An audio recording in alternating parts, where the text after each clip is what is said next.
Olá a todas, todos, todes. Meu nome é Daniela, eu sou doutora em Ciências Ambientais pela UERJ e professora no IFRJ e estou aqui com meu companheiro e coautor deste trabalho, Os Desafios do Aleitamento Materno Exclusivo em uma UTI neonatal de hospital particular no Rio de Janeiro. Olá, me chamo Lucenildo Cerqueira, sou doutor em Ciências em Engenharia Biomédica pelo Programa de Engenharia Biomédica COP UFRJ e atualmente pesquisador pós-doutor. Esse relato de experiência ele consiste em expor as adversidades, desafios e conquistas da minha experiência de amamentação dentro de uma UTI neonatal da rede privada do município do Rio de Janeiro. Devido ao nascimento prematuro do nosso bebê, com 31 semanas e 4 dias, pesando 1,210 kg, ele precisou de suporte de ventilação não invasivo por 47 dias, ficando internado no total 54 dias. Esse relato se faz com a participação do meu marido e companheiro, pois este foi essencial no êxito da garantia do aleitamento materno exclusivo. A amamentação não deve ser um processo exclusivo da mãe, e o apoio de uma rede bem informada é fundamental.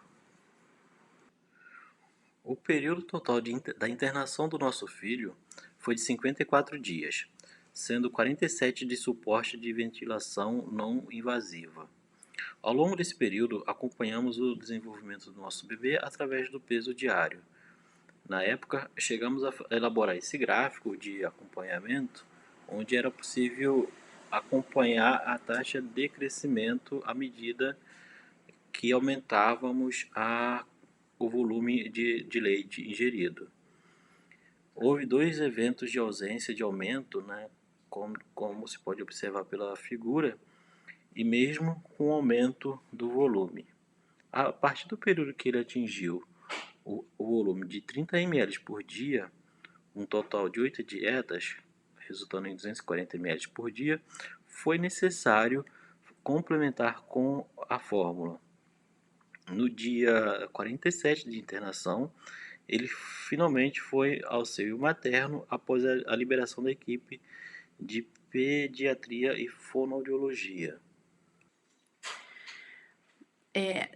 Nesse slide, a gente apresenta algumas imagens do processo relacionado à ordenha no lactário, né? O leite era ordenhado no lactário que ficava distante da UTI, no subsolo do hospital. Era coletado nesse recipiente, como demonstrado na figura 1, e podendo ser levado tanto nesse recipiente como ser direcionado a uma seringa para ser ingerido através de uma sonda, como era no caso do nosso bebê, né? Por boa parte do tempo ele utilizou uma sonda gástrica para fazer a ingestão do leite ou da fórmula. Na figura 2 a gente pode ver os horários de ordenha que a gente tinha, então eram horários pré-determinados para você fazer essa ordenha. E todo o leite era manipulado dentro desse banco de leite humano e depois transportado, né, num recipiente similar ao que está sendo demonstrado na figura 3, até a UTI. Aqui a gente põe as folhas onde eram anotadas, né, as datas, horários e volumes ordenhados no lactário por mim. São 7 folhas, né? Há uma mudança nessas folhas por conta de uma transferência, mudança de protocolo e organização do próprio hospital, mas toda a ordem que era realizada foi registrada nessas folhas e que é possível observar uma linha do tempo das ordenhas até o dia em que o bebê vai ao seio materno. Né? Então, foi do dia 4 de fevereiro até o dia 21 de março, com registros nesse tipo de folha, né? Que fazia o controle do quanto eu coletava e o que era direcionado para o nosso bebê. Bom, em termos de análise crítica dessa experiência, né? A adversidade de você já estar numa UTI neonatal e ainda ter que passar por um processo de que não chegou nem inicialmente a ser a amamentação, mas da ordenha e só posteriormente a amamentação, isso por si só já é bastante desafiador. A própria amamentação em condições normais já é desafiadora, né? Tanto que a gente tem nos dados do INANI de 2021 a, a evidência da prevalência de 45,8% de aleitamento materno exclusivo em menores de 6 meses no Brasil. Isso em condições normais, né? No caso de prematuros, a prevalência cai até o sexto mês de vida, né, para 6,1%. Isso demonstra o quanto é desafiador, o quanto é difícil você garantir o aleitamento materno exclusivo para quem passa por uma experiência de UTI neonatal. E aí alguns fatores que são bastante críticos em relação a esse ambiente adverso da UTI neonatal.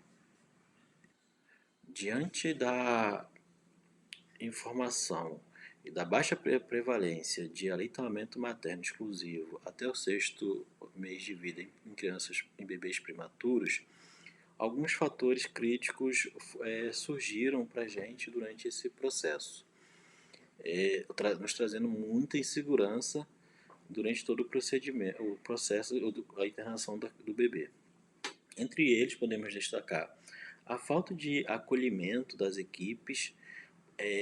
Não podemos generalizar, mas algumas equipes tinham uma questão até hostil por parte dessas equipes, e não só relatado pela gente, mas por outros pais, em situações de muita delicadeza e uma falta de tato, uma falta de sensibilidade com as respectivas dores, né? Muitas vezes, descumprindo o Estatuto da Criança e do Adolescente, simplesmente pelo impedimento do acesso livre dos pais aos seus bebês durante 24 horas. Nós, durante esse período, percebemos, na verdade, tínhamos que seguir, ou tínhamos acesso à criança somente no período de 10 às 21 horas, nesse período, e depois de 10 horas da noite, mesmo que a criança estivesse chorando ou com alguma questão, a gente era retirado da UTI, próximo dos nossos filhos, de certa forma até com muita grosseria, em alguns momentos com algum cuidado, dependendo do profissional. Além disso, durante esse período também recebemos vários, podemos dizer, convites ao uso das chupetas e mamadeiras. Então tinha uma promoção muito grande do uso e mamadeiras. Isso contrariando a NBCAL, né? Provocando então um senso de desinformação que é comum. E isso pode prejudicar o aleitamento materno exclusivo, alimentando de certa forma, ou de forma bastante incisiva, a cultura de desmame precoce, sobretudo para bebês prematuros. Diante disso, a gente criou uma resistência ao uso desses recursos, porque não era interessante para o nosso filho fazer uso de chupetas ou mamadeiras. Como bem falado, né, para o meu companheiro, esse incentivo, né, insistente muitas vezes de dispositivos não seguros e para agravar, né, a situação, a ausência de dispositivos seguros, né, de colher dosador e copinho, por exemplo, para oferecer o leite na transição, né, da sonda para o seio materno. E a questão da chupeta também, que é bastante prejudicial por causar confusão de bicos, podendo prejudicar o aleitamento materno exclusivo. Além disso, né, a ausência da ordenha beira-leito próxima do bebê, né, da possibilidade de se ordenhar um leite próximo ao bebê, o contato físico com esse bebê, contraria também uma norma técnica da Rede Global de Bancos de Leite Humano, que aponta que a ordenha à beira-leito, com a mãe vendo ou em contato íntimo com esse recém-nascido, aumenta o volume de leite humano ordenhado. Então, o distanciamento da mãe do bebê que fica na UTI né, também pode vir a prejudicar a produção de leite, causando bastante insegurança para a mãe e fazendo com que ela tenha dificuldade de manter essa produção, principalmente em internações mais prolongadas, como a nossa, por exemplo, né. Nessa experiência de resistência foi possível contradizer essas estatísticas e manter o aleitamento materno exclusivo em livre demanda por 7 meses até o início da introdução alimentar, com muito apoio do meu marido, né, do coautor desse trabalho aqui, desse relato, que foi essencial, né, ter a sua presença ali, porque todas as vezes que eu precisava me afastar do bebê, nosso bebê, para ir ao lactário, ele sempre estava muito presente ao lado do nosso filho, me dando segurança e confiança para manter uma estabilidade nessas ordenhas, né? Isso foi fundamental. E também o apoio da nossa doula e da pediatra, ambas especialistas em amamentação e bastante pró-amamentação. Isso foi essencial para garantir que mesmo com 54 dias de internação, com vários desafios e adversidades num ambiente extremamente tenso de uma UTI neonatal, pela preocupação com a saúde do nosso filho, né, pelo contato com outras realidades e tudo mais, a gente ainda assim conseguisse vencer esse sistema e garantir esse aleitamento materno exclusivo. Aqui vocês podem ver a primeira vez que eu peguei ele no colo para amamentá-lo, já tinha pegado ele no colo em alguns momentos, né? O meu marido também, para fazer canguru, que colabora bastante com o desenvolvimento do bebê prematuro em UTI. Mas essa foi a primeira imagem, primeira vez que eu consegui tê-lo no seio para ele se alimentar com leite materno. Vencemos.